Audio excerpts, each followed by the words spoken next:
has since retired. Like he's a uh, less accomplished fisherman than marketer, but he's working on it. So with that, Al, welcome back. So glad to have Thank you.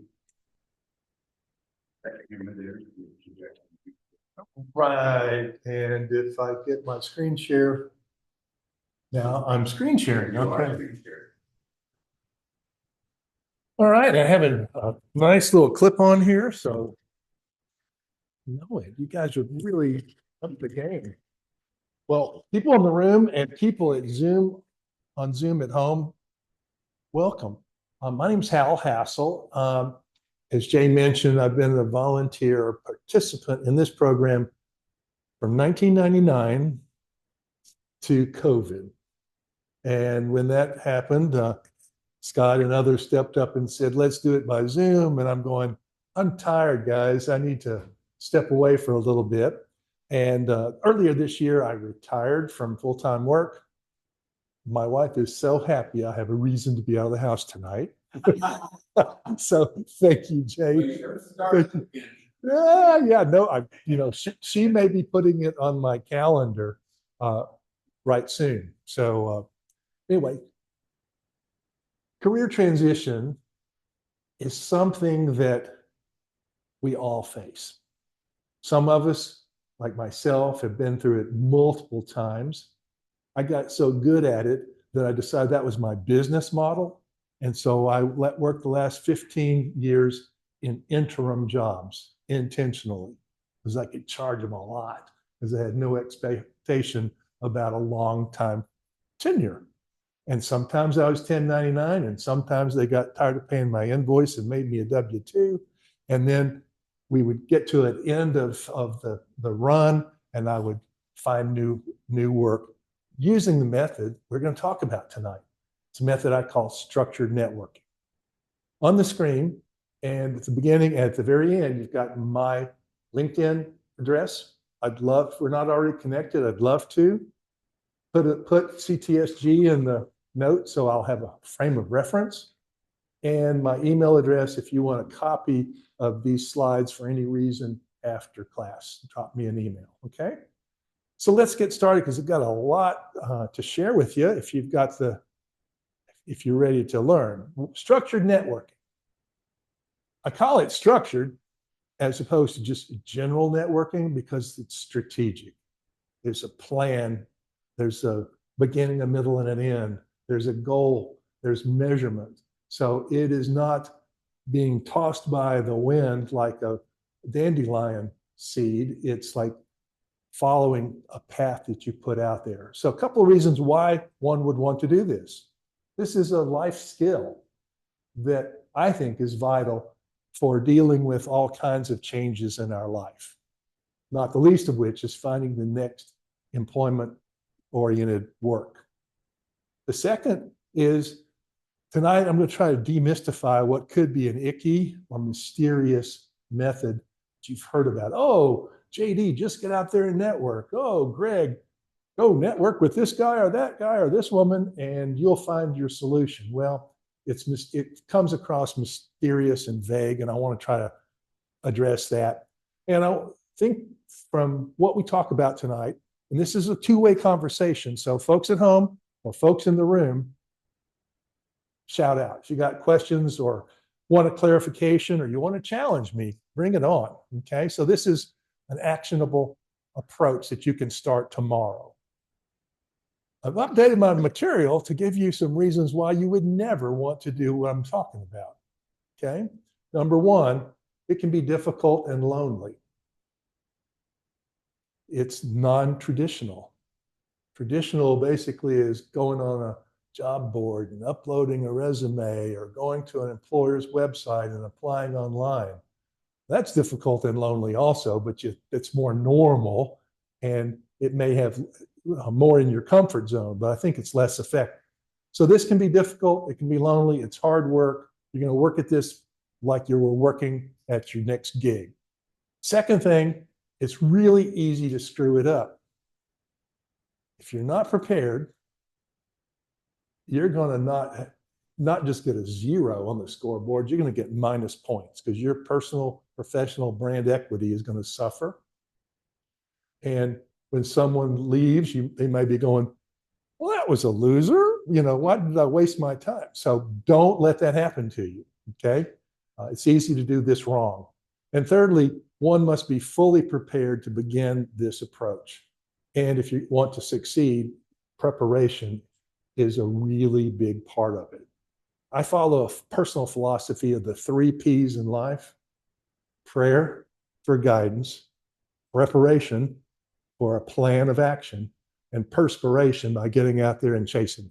So those 3 P's, apply it in structured networking as well. I know it may feel repetitive, but let's talk about the search cycle. Let's start at the end zone and work backward. So we all want to start the next gig, the next job, the next assignment. But to get there, we need to negotiate the terms of that employment.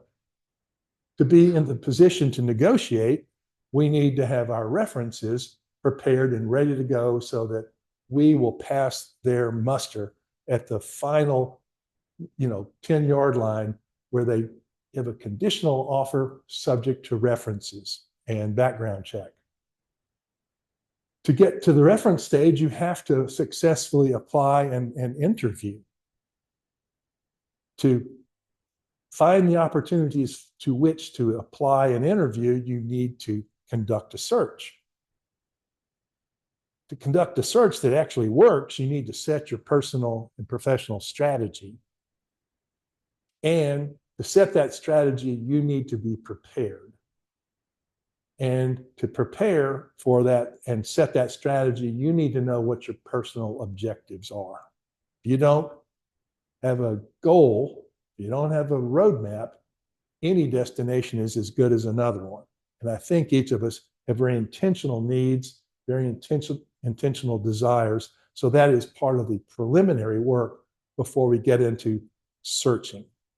And once you set your objective, just prior to that is starting your search. And just for completeness, when you land your next job, you actually are beginning your next search. Have that in mind. Be ready for the next move. I don't know about you, but in my experience, a 2 to 5 year gig is as long as it lasts in the 21st century. So, enjoy it, but you're 18 months into something. You need to be thinking about, what's my next strategy? How am I going to leapfrog from where I am today to begin my next search, to set those future objectives, whether it's money or travel or the environment in which we work?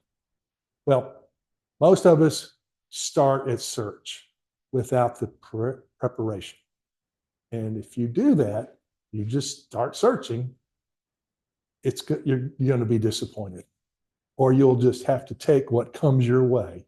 And it may not be what you need, may not be what you want, it may not be how you want to work. So this is just the background for us to remember that this is a process that really never ends, and the last 20 years, worked for 7 different organizations in this intentional role that I put together of being a fractional chief marketing officer. So for me, I'm making this a personal story, and you guys can share your personal bits as well. I understood at my last big layoff when Live Nation bought Ticketmaster and my division was shut down on the first meeting with the new boss. That was no fun. Hi, welcome to Nashville. Oh, you're all fired. Okay, get back to LA quick. And so I became to really understand how temporary work really is.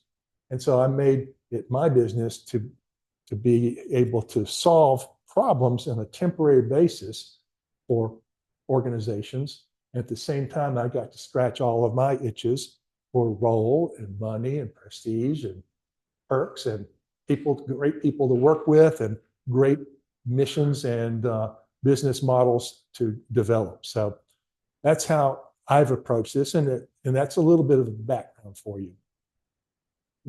you will learn, if you don't already know, there are a number of ways to find great work. I divide them into passive activities and active activities. And can any of you give me an example of what is a passive job search technique? Job boards. Okay. What else? Job fairs. Sending out resumes. Applying directly at different employers or organizations. Well, working with a recruiter is another one. So there are 5 big categories of techniques that are passive. I don't play sports, but if I did, I'll use a sports analogy here. The passive activities are like golf to me. Okay, I don't understand it, but you whack a ball and it goes somewhere and play stops until you whack it again. Active search techniques are more of a flow sport like basketball or soccer or hockey, where the puck or the ball is in movement continuously. And so there are several active approaches. One is you can start or buy a business. Basically, I started my consulting business. You can cold call with strangers. That's tempting. We've been told, just pick up the phone, just, reach out to those people. And thirdly is you can network with social or business contacts and do it very professionally. To me, that last method is the gold mine. And that's what we're going to continue to focus on in this conversation. Make sense?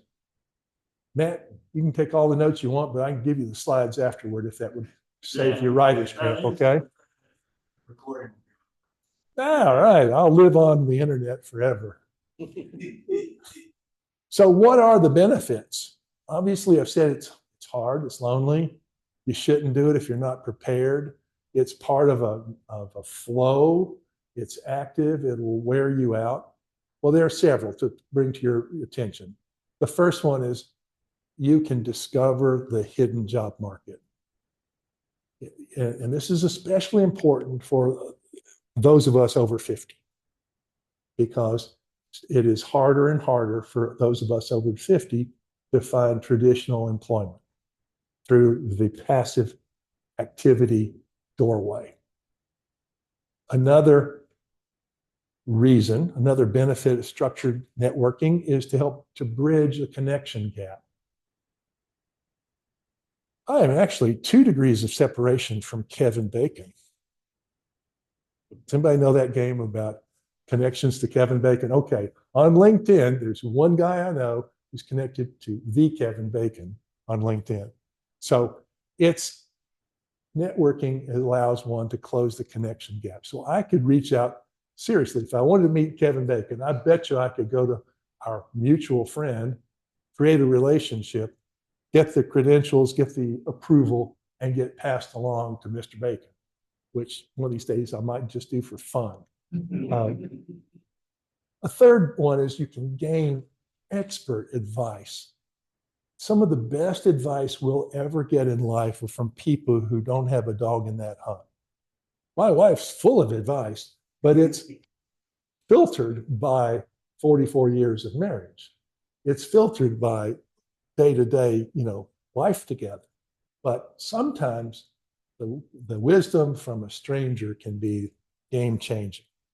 And I encourage you to listen and to ask and to open up that source of insight that you don't just get any other way. And you can outdistance your competition because they're not doing the hard work that we're talking about doing. They're just sending in their resume and waiting for someone to call them. All right, discovering the hidden job market. Would you rather be in the Gulf of Mexico with a whole fleet of fishing boats looking for that fish coming down the Mississippi River? Or would you rather go all the way to where it's dripping off of the glacier at the beginning and the headwaters somewhere, like this hungry grizzly bear, to catch the fish before there are any other fishermen in the stream? Well, it is said, and I still think it is correct, that 80% of jobs are advertised, and 80% of job seekers go after that public marketplace. But 20% of the jobs, the opportunities out there, are essentially not on the open market. It's the hidden job market. And only 20%, 1 in 5 people, have the connections, have the drive, have the techniques to unlock that part of the market. So if you want to expand your opportunities, I think discovering the hidden job market is very important. Bridging the connection gap. I want to meet Kevin Bacon, or I want to meet Bill Gates, or I want to meet whomever. The worst thing I can do is go directly to that stranger as a stranger. I won't make it past the first layer of the filter. But if I am recommended by this individual to that individual, and that individual recommends me to the next individual, and that one introduces me to Kevin Bacon or Bill Gates or whomever is my ultimate target, I come in with social collateral, social credibility. I come in with brand cachet. I come in with enough credentials to begin a conversation. Doesn't ensure me a job, but it means I get to sit down with someone that is an attractive target. Gaining that expert advice. I can't tell you how many times I said, hey, new friend, I'd like to do such and such with that organization. And they go, well, doing such and such, marketing or whatever, it sounds great, but that is a lousy company. Where there's smoke, there's fire. Run, don't walk away from that trouble. And but I know, and I get to learn some of the true stories behind company reputations in our community. Very, very important. And I gain expert advice about, well, what you're talking about is not in as much demand as the other thing you mentioned. Why don't you focus on that instead of something that's more of a commodity? And so this is game-changing feedback that can help us be more successful. And outdistancing our competition, I'm knocking on doors. I'm buying cups of coffee. Other people are not. And those passive activities, I love them. I call those pajama time activities. If you're legitimately wearing your pajamas because of time of day or day of week, do it.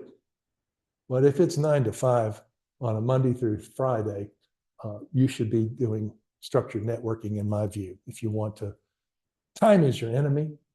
All of us maybe have resources to last a little while, but the unknown time variable and the time it takes to get from this paycheck to that future paycheck, that is one of our biggest enemies. And so this is a way to speed the process. So those are the 4 benefits. I hope they make sense to you. If you want results, get there faster. This approach is going to be work for you. To help you understand, let's talk about what structured networking is not involved in. It is not a practice interview. You will get some practice. It will maybe like an interview, but do not approach it as a practice interview. The quality people you want to be meeting do not have time to give practice interviews under any circumstance, okay? So understand that it's not a practice interview, and it's not simply information gathering. You're not a reporter sitting down with your notepad and asking questions and you're going to go write a story somewhere. No, it's not that at all. And it's not begging for a job or even asking for a job. If we ask directly for a job in the middle of a networking meeting, we are violating an element of trust, in my opinion. A networking meeting is a chance to exchange ideas and for this person to help you on your journey. So if someone asks you, hey, I have a job, let's talk about it. My practical advice for you is say, that is wonderful. When can we set another meeting? As opposed to, oh, I need this so badly. Let's stop what we're doing and let's talk about this job. If you do that, you're going to lose credibility, and that's really all you have. You have skills and credibility and character. So do not use it as an opportunity to ask for a job directly. Being there, you're asking for a job indirectly. Asking for advice, you're asking for a job indirectly. But don't blow your opportunity by begging for a job. And you're certainly not there to shoot the breeze. It's not a social gathering. It is a business meeting. It's an exchange of information. It should be concise and well managed, like any business meeting you ever conduct. And it has a point, the purpose for this meeting, why it is a good investment of their time and a good investment of your time.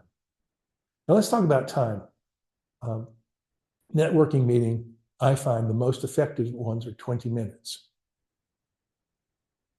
30 at the outside if I can't get them to shut up about them, which is the natural tendency. You come talk to me, we're going to talk about fishing and Kentucky Lake and retirement, and you're going to have to go, time out, Hal, let me tell you why I came to see you. We'll talk about those important segues in just a moment.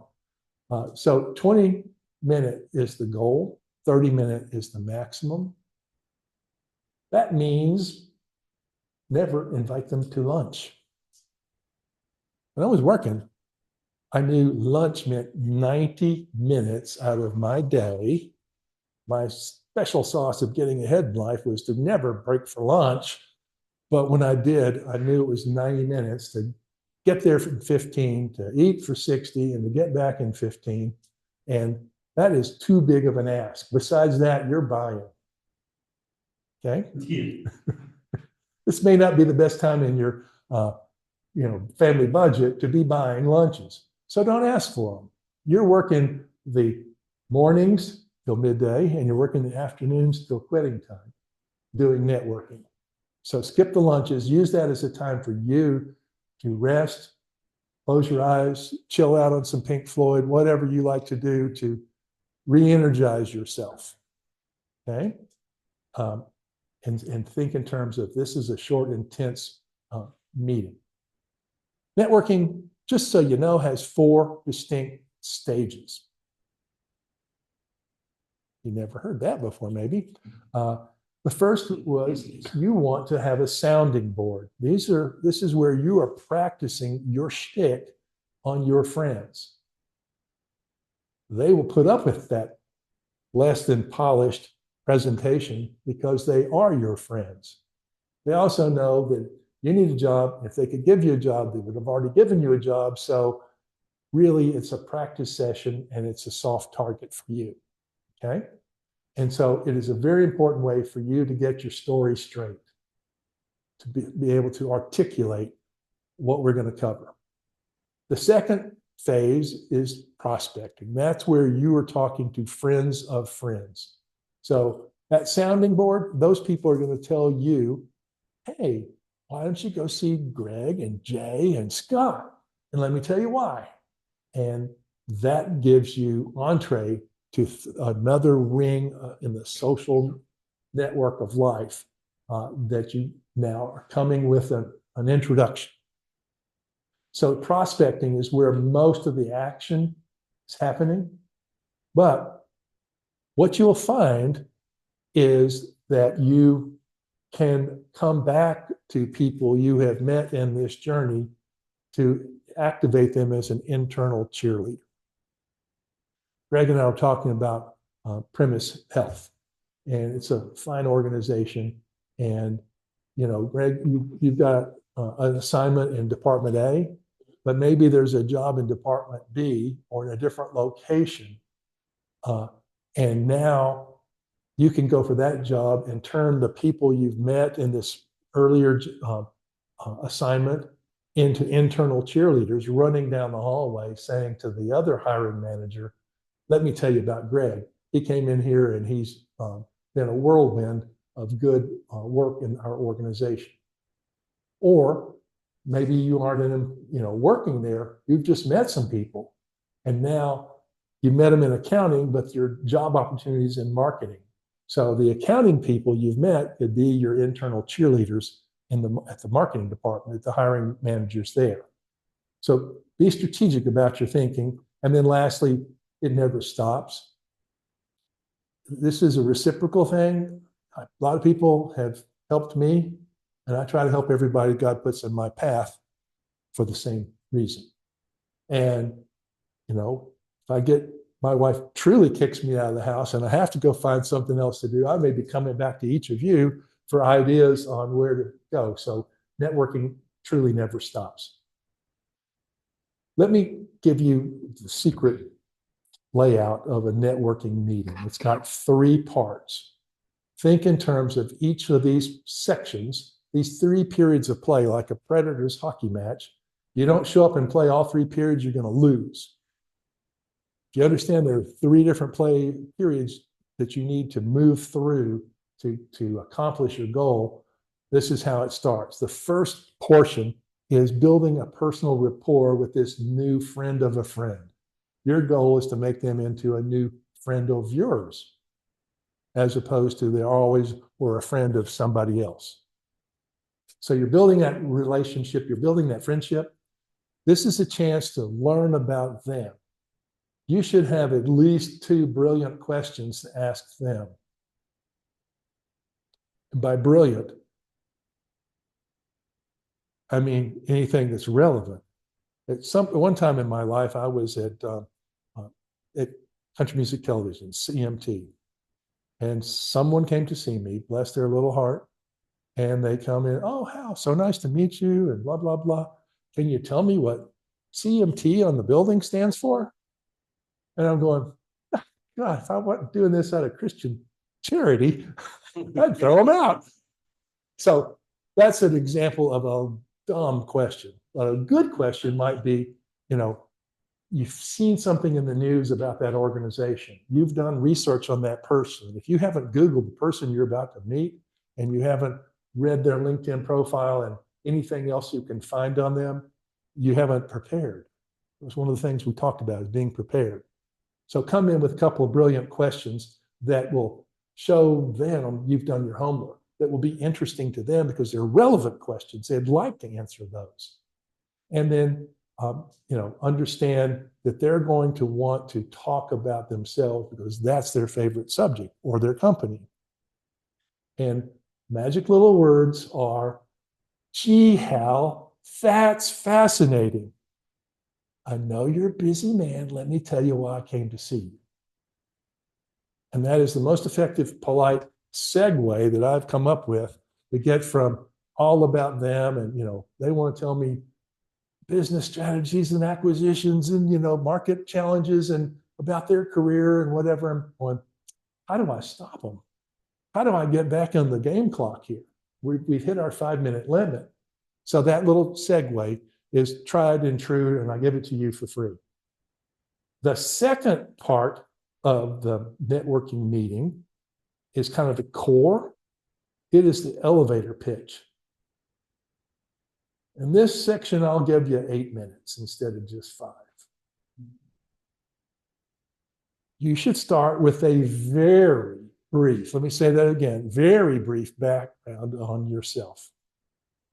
Please do not start in 1980 or 90 or pre-COVID. It needs to be very current and very brief to prove in a couple of sentences, maybe a paragraph or 2, why you're a trained professional that they would want to get to know, they'd want to help, they'd want to give advice and counsel to. Most people get to that stage and they blow it because they want to start and give. Well, then after CMT, I went to Ticketmaster. After Ticketmaster, Live Nation came in and rocked my world. After that, you don't care. Okay, you're glazing over. You want to hear, I have been in multiple organizations and numerous industries where I can move markets as a professional marketing executive. Well, tell me more, and I'll tell them a little more, but I'm not giving them the blow by blow. I could give you the blow by blow since 1999 when I walked into this room, uh, looking for a job. The most important portion is explaining what I want to do next. Okay? Not what I used to do, not what I'm real good at, what people think I'm good at. It's what I want to do next. People are looking for passion, preparedness, and they will buy into you and help you get there. And I'll show you how to articulate that in a second. At the end of this third period of play, there are 5 mandatory questions. If you do nothing else, ask these 5 questions. What would you do if you were me is the first question. So that segue from all about me to asking questions is, well, you've heard where I'm headed. You've heard where I've been.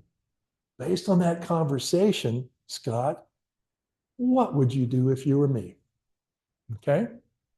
It's an open-ended question. They've been formulating a response during our conversation up to that moment. So it gives you a chance to let them tell you what's on the tip of their tongue. And you're asking them to walk a mile in your shoes, to be empathetic, to weigh the things they've heard with what they know of the marketplace, with what they know about business and commerce and government and whatever, and give you a piece of advice. Second question is, who should I meet next? It's very different than, would you please pass my resume along secretly to your anonymous friends so I cannot follow up with you? Okay? Because people will go, oh, let me help you. Give me your resume. I'll send it out to people. No, that's a generous offer, but it's not actionable. It's not measurable. It's not even effective. You want to know who you should get up and get in your car and go see next, okay? Because that shows your intentionality and your drive. How do you know them? That's really important. We just understand that we're Brentwood United Methodist Church members together. I guess 4 of us, maybe some of the others as well, but that's a connection. That's how we have kind of a bond or a connection that doesn't meet the eye. You want to be introduced to people who they're friends rather than their enemies. How do you know them? Oh, they just sued me for $1 million. Go see them. Suck up their time. No, you want to know how you met. This information of how do you know them becomes part of your icebreaker when you go meet them. Does that make sense? Because you want to warm them up real fast to become your direct friend instead of just a friend of a friend. And gee, Scott, Hal tells me you're a member at Brentwood United Methodist Church. What do you think about the renovations underway? Well, so I put the pieces together, and now I've got an engaging question for Scott. He may say, oh, I just love being misplaced and worshiping down the hall. Or he may go, I can't wait to see what they do next, or whatever. The fourth question is, how do I reach them? Again, it's not the pass my resume. It's like, what's their Gmail address? What's their cell number? You want to have direct access like any other friend, rather than, I wouldn't turn away their corporate email address, but if someone gives me their Gmail address, that's golden. Okay.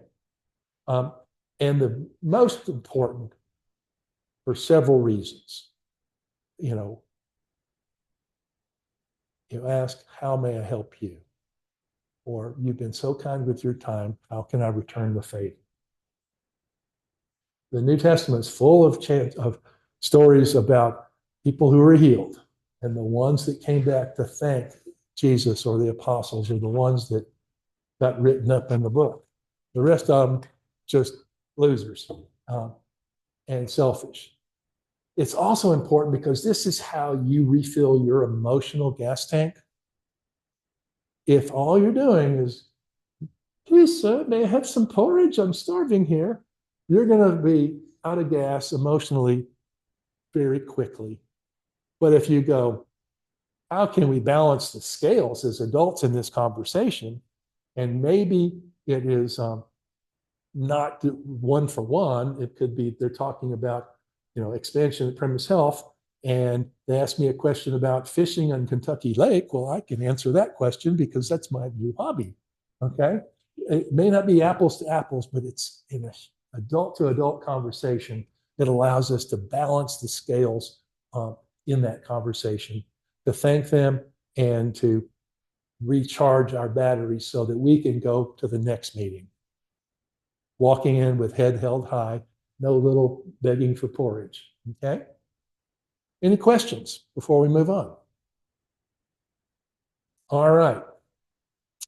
The anatomy of your elevator pitch. It has two big sections. The first is your targeting. What are your external objectives? And what are the internal killer skills that you want to put into play? Okay, let's talk about these. The targeting has to do typically with what is the industry or the sector of the economy. The second one is you're explaining your targets, okay? Your target audience, or your target industry, your target organization. You're explaining what role is right for you, okay? I'll tell one of my daughter, got out of college, marketing degree, going, Dad, I want to be just like you. I want to get my first job right off the bat as vice president of marketing. I'm going, that's the spirit, honey. Let's talk about the rungs of the ladder that can get you there. Once she understood that, she targeted the right rung and got her choice of opportunities. But if she had gone out there and said, I want to be vice president of marketing and my diploma, the ink of my diploma is still wet, she would not have been successful. Okay. And then the environment is very, very important. What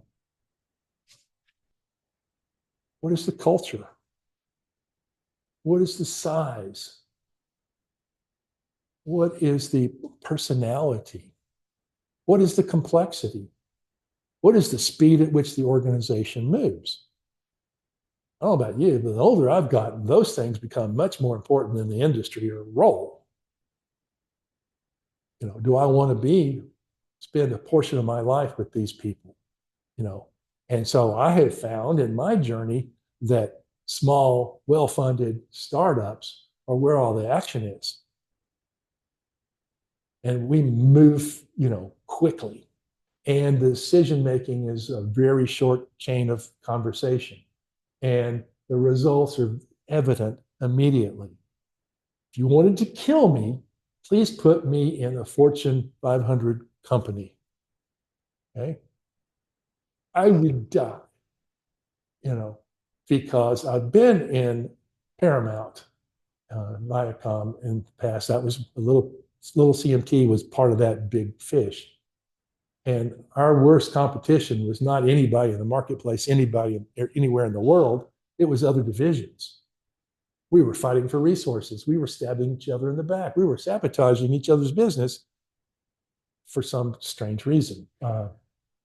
So these three things are going to be important for you to be able to identify and articulate.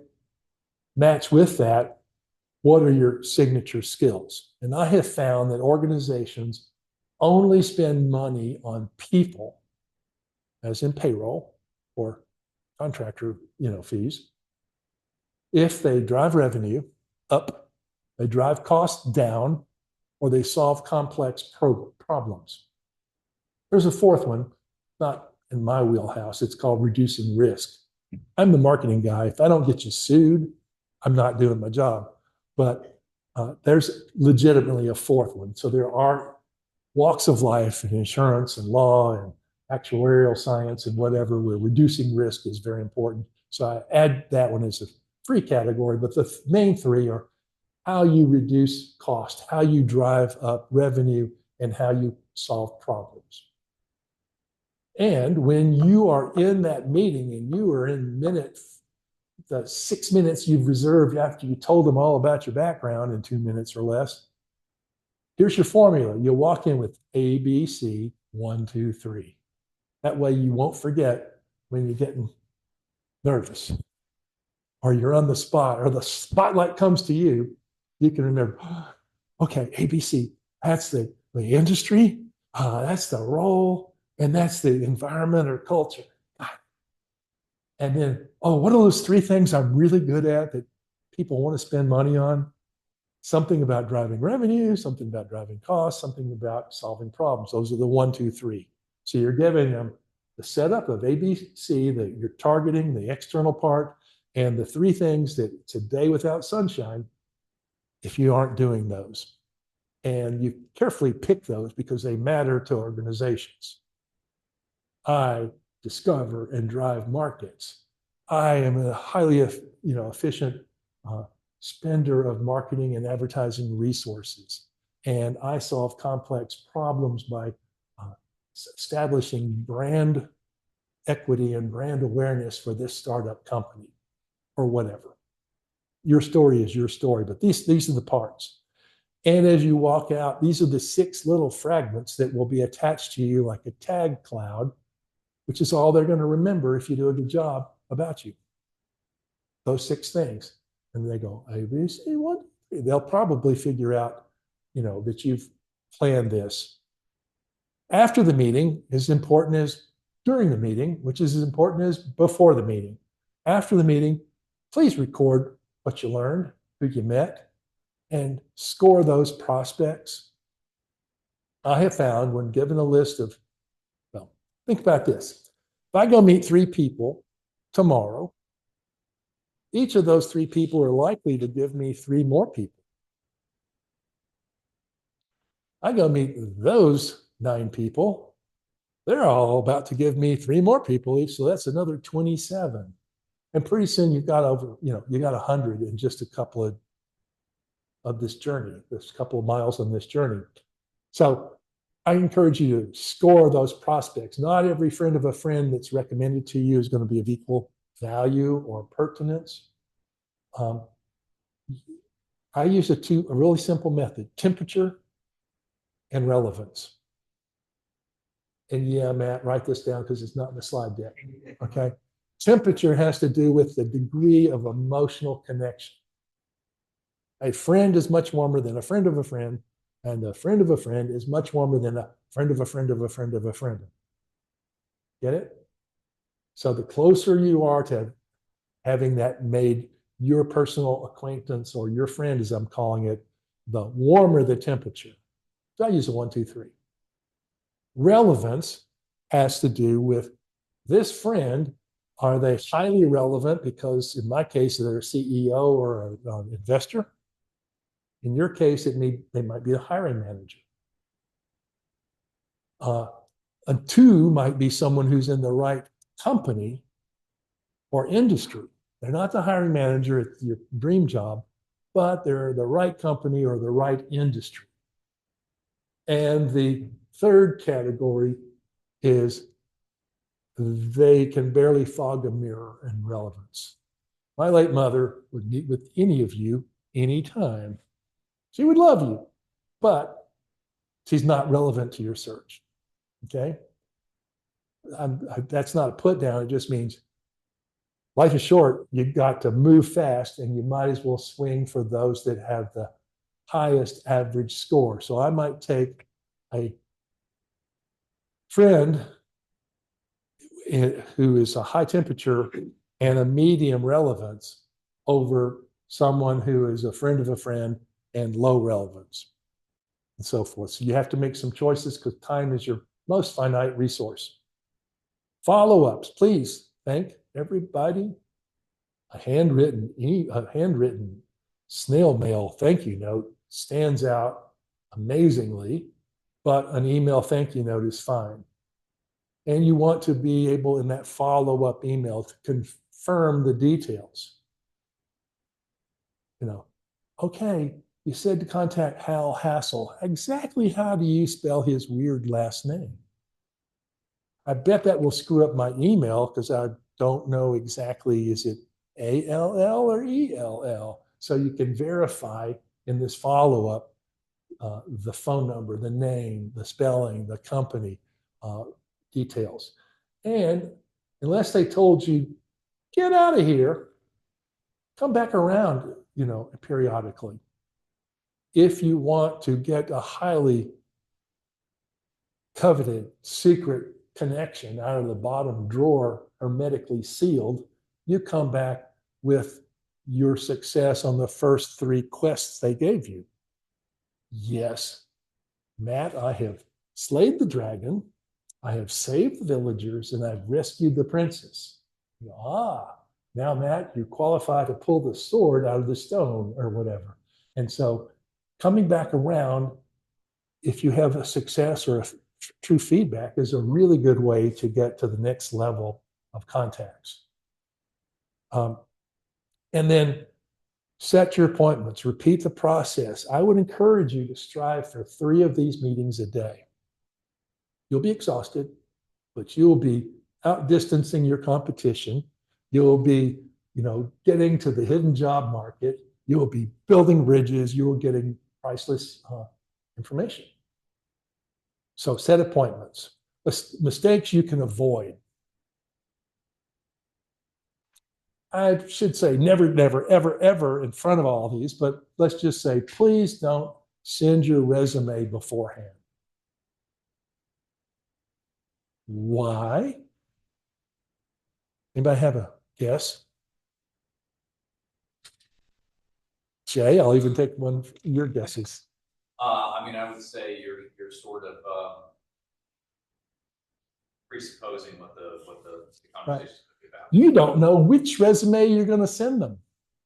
Okay.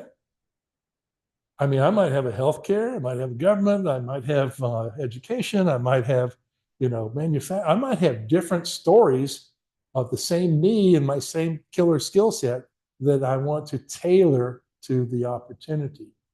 Secondly, you don't want them fixating on something in your resume and go, oh, you went to UT. How about them Vols? That is going to derail your conversation, which is on a stopwatch. You really are. Got a 20-minute stopwatch. So save your resume to follow with that thank you note. You can avoid being unprepared. If you're ever going to meet someone without Googling them, without researching them on LinkedIn, without reading the news about their company, and I hear about it, I'm coming after you. Right? Because that is like stupid. All right? Just don't even do the meeting if you're not going to be prepared, because it'll be worse than 0. Third thing to never, ever, ever do is take too much of their time. This is, oh, let's talk about that job after all. That's another meeting. Oh, wow, look at the time. It's been 45 minutes. Don't get to that. You're the timekeeper. The best way to be in demand is go, oh, look at the time. I asked for 20 minutes. It's 21 minutes. You're busy and I am busy. I have another meeting to get to. Close up your kit and leave them wanting more. We see that in the show business world all the time, don't we? They can ask for an encore. Oh, one more question, but that's it. So you want to be in demand, not like, oh, I've got nothing else to do today. Why don't we sit here and get another cup of coffee? Please don't do that to their time or your brand. And then reaching out to your target person without scaffolding. Okay. You heard that I know Kevin Bacon. I'm connected to Kevin Bacon. And you decide you want to reach out to Kevin Bacon. You didn't check with me first. I didn't send you to my in-between friend. And you're going to reach out to Kevin Bacon cold. It's not going to happen. Or Mr. or Miss Big, that's your target hiring manager who could rock your world. you're not going to make it through without the scaffolding of the social connections to get you there. Okay? And taking without giving. We talked about that. You do not want to be known as a vacuum cleaner who just goes around town sucking up time and insights and advice and not leaving any value or sharing any value back in that conversation. At least your offer to help, it will go a long way. And lastly, never, ever, ever don't circle back. If you had a successful meeting, circle back. I don't mean tomorrow, at the day after. I mean, they've given you an assignment. When you have met those three people, or you met one of those people and it rocked your world, come back around and thank them. And the old by chance, since it's been a couple of weeks or it's been a couple of months, is there anybody else I should go see now that I've rescued the village and done the dragon and all that kind of stuff? So it would be very valuable to you in that regard. It's been a one-way conversation, but I've enjoyed it tonight. Let's talk about questions or comments or challenges from you. And here's my contact information once again. Anybody online? Questions? Here?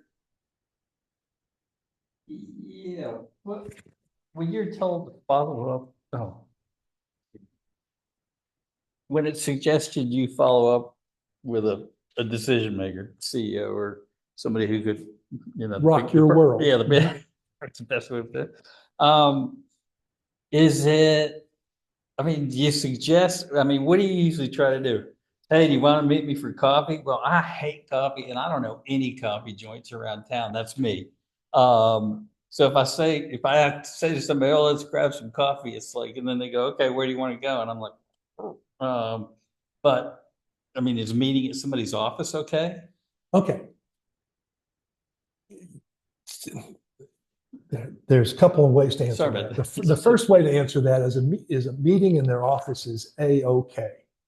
Be prepared for delays in starting. Be prepared for interruptions. Be prepared for being cut off prematurely.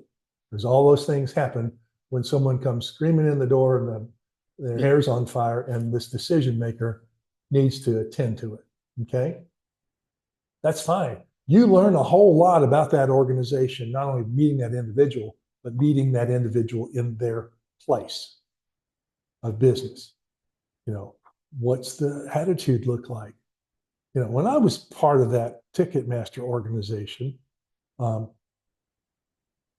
guy named Barry Diller, big media mogul you may have heard of. This was all rolled up in a company called IAC. And so I went to New York City and went there, and I never met with Mr. Diller, but I was invited up to the 7th floor for another meeting. I talked quietly, and no one had on shoes that went clickety click. Oh. And no one had a ballpoint pen or any other kind of pen. They only had number 2 pencils that were sharper than a razor, because that's how Mr. Diller commanded. Okay? So I never met the guy, and I'm sure formed a lot of opinions about that company by going to their 7th floor executive level, by little weird stuff like that. So you learn a lot in person. Okay? Second thing is, every coffee shop there is sells tea, ice water, passion fruit punch. There's lots of other workarounds. Secondly, you've done research. You've done Google Maps. You know where I have a big meeting this week over on Linbar Avenue. I had to Google it. I now know where it is. And if I was wanting to meet someone, not at their building, but nearby, I could look at coffee shops in that area and go, oh, there's a Starbucks there on this road, 2 miles from that person's office. That should be convenient for them. So you want to intercept people on their inbound drive. I have driven to Mount Juliet, Laverne, Smyrna, and Lebanon to meet someone early, because that's how they rolled and that was the time they had. And so I lived in Franklin. So I got to Mount Juliet in time to meet him at their neighborhood Starbucks at 7 a.m. That's commitment. And they knew it. Okay.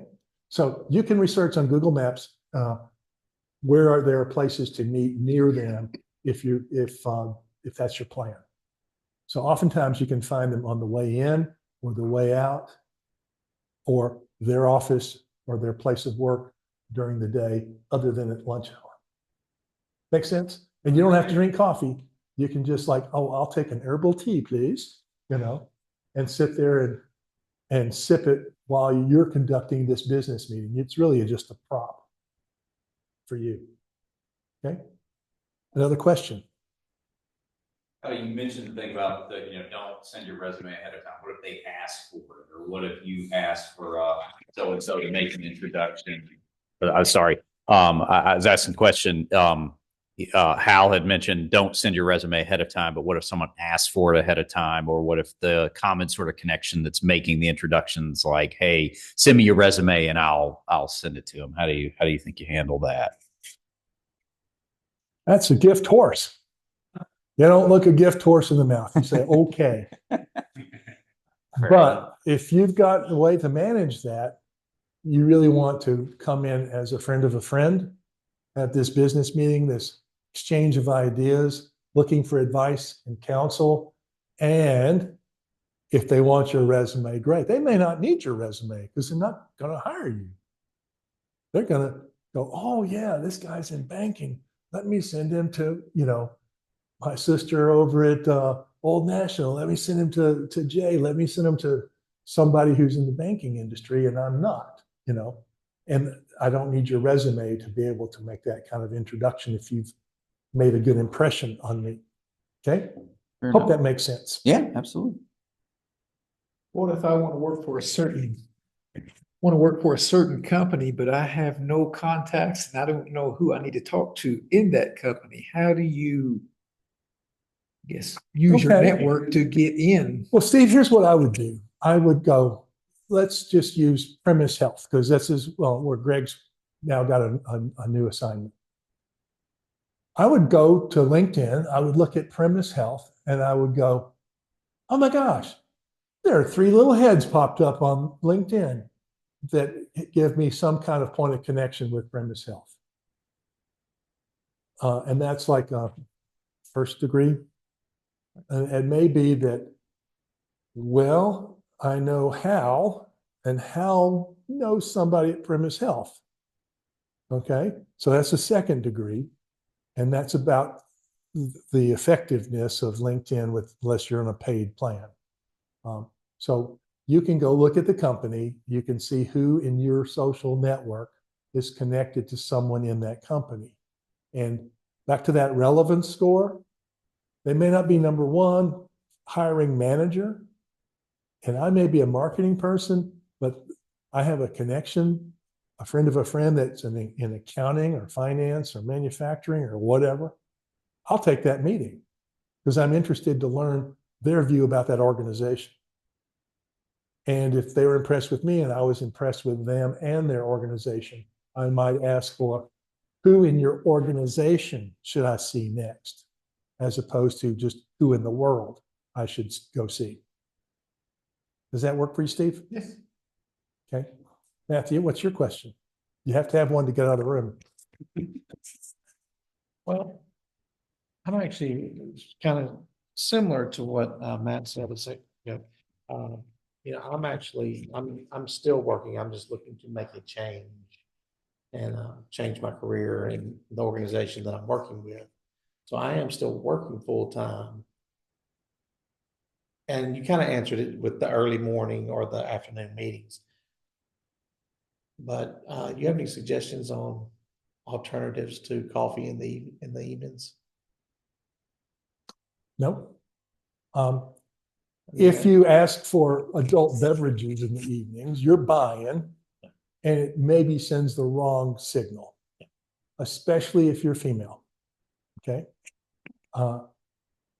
Just with my opinion. So I would go, hey, how about some decaf or something?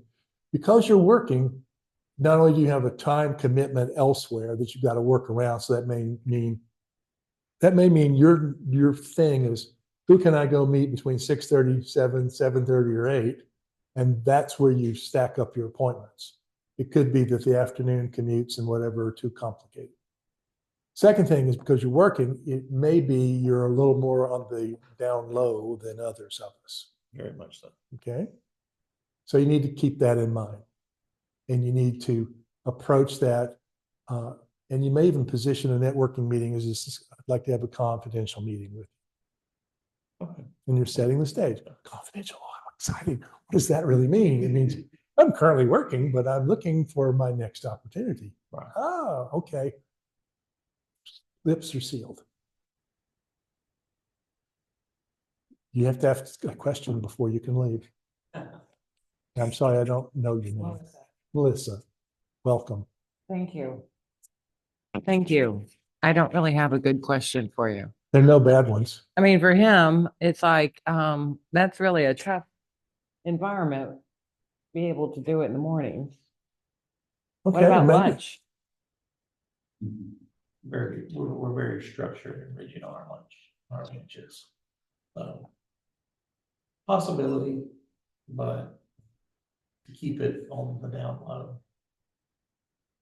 And that adds an extra element. Well, it depends on where your place of work is, and it could be that you just skip lunches and you go use that lunch break to get there, have the 30-minute meeting and get back. And you truly have to. I can't spend all day. I'm in demand. I got to move on to my next agenda item. And so it could be that you're eating your bologna sandwich on the way back from your coffee break. Or peanut butter and jelly, whatever. Well, thank you, Melissa. Any other questions? Well, let me leave you with the fact that because you're here, Fred, speak up. Hi, I'm Fred. I'm networking from out of state. I hope you can hear me well. Yes, sir. And it's difficult for me because of my work schedule. I work 7 days a week currently to network into Nashville. Tonight I had to wake up a little bit early and it worked out well. Thank you very much for the meeting, for the tips on networking, refresher for me. I really appreciate this, Hal and Jay. Just wanted to make the contact and network. So thank you so much. Well, thank you, Fred. Let me talk about a strategy that you have that the rest of us in the room might not. It's called the bank shop, like in pool. I don't know where you're located presently. Let's just say Cincinnati. You're in Cincinnati and you look at your network in Cincinnati to determine who knows someone in Nashville. That's not as hard as you might imagine. You may be able to look at, again, Primus Healthcare here in Maryland Farms in Brentwood, Tennessee, and you see you're connected to somebody that you know in your hometown that knows someone there. So maybe on one of your moments off from that tough work schedule, you might be able to have a local meeting or a telephone. The assumption is in town, in person. Out of town, Zoom is a wonderful approach. And you can still wear your pajama bottoms and conduct that professional networking meeting on Zoom. I'm wearing my boxers right now. Yeah, it was for the room, Fred, but they'll get over it. So Fred, use Zoom, use telephone, use email, use the bank shot of who do you know locally that knows someone in your target city or your target organization. And I'm sorry about that 7-day work schedule. Either you're going to die or they're going to give you a day off, and then you can use that time and try some of these skills on your own. Okay. And I'd be happy to have that conversation with you on Zoom. Reach out to me. Okay. Anybody else? Joanne or Krista or Larry or Bill on our Zoom room tonight? Okay. Yeah. Well, always leave them wanting more, so I'm going to shut up now and thank you for your time, everybody. I Thank you. appreciate it very much.